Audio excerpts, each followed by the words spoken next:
Quiet, we're doing presentation. All right, it's presentation time. Roll call. There's 1, 2, 3, and 4. All right. Sweet. Oh, now it's zoomed in on my face all weird. All right, here we go. According to the UN, 1 in 6 children live in a war zone. Among that 357 million, there are 250,000 child soldiers. In the past few months, I've studied what child soldiers are, what their history is, what they do, how they can be helped, all those sorts of things. And today we're finally going to be discussing rehabilitation and... Oh, yeah, that's a good point. Rehabilitation and how they can be reintegrated into society.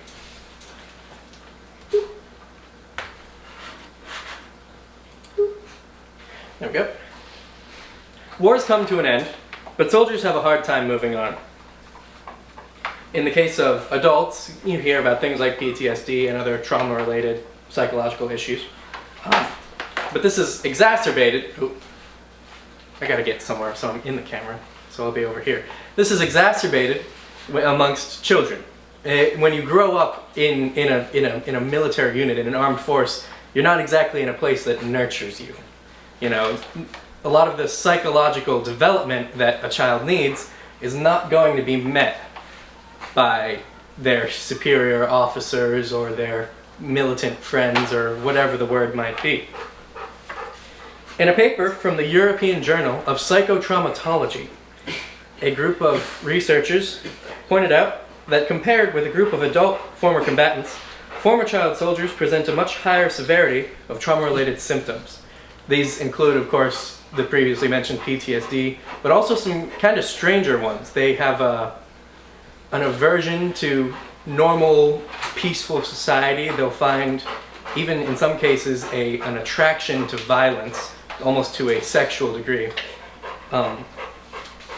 And a lot of other aggression and a lot of things that make them not very adaptable to regular society.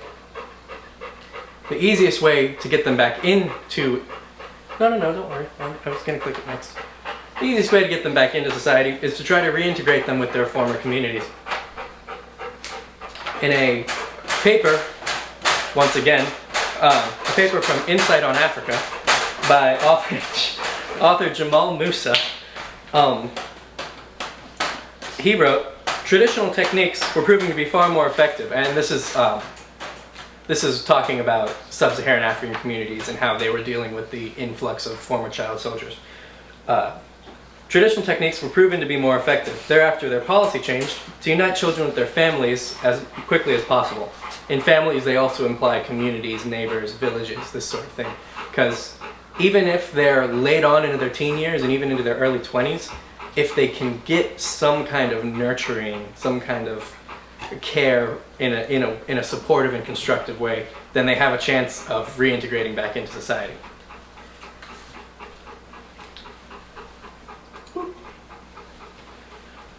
When peace finally returns to the land, life returns to normal for most. But war keeps hold of the dead and the soldiers. They struggle with their actions and they become outcasts. A lot of them resort to crime. Some of them will join new insurgencies in the desperate hope that they could return to some form of normal. Obviously, this doesn't make for a good community. Even a decade or two after the wars have finally ended, they're just as likely to come to start again. It's like embers in an old fire.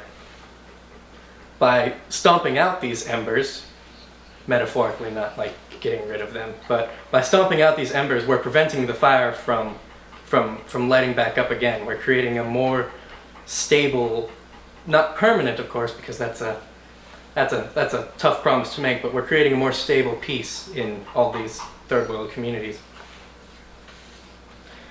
So what can we do?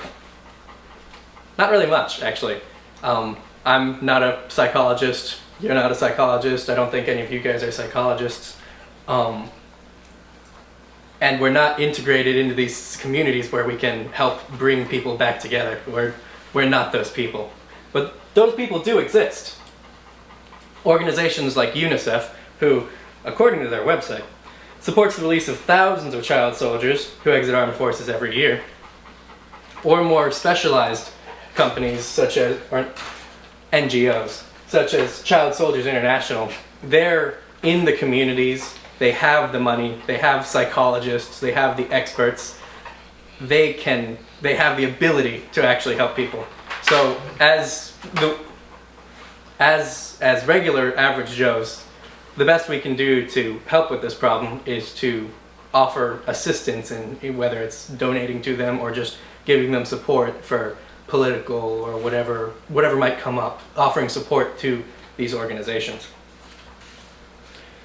Today, I've tried to convince you how child soldiers can be helped.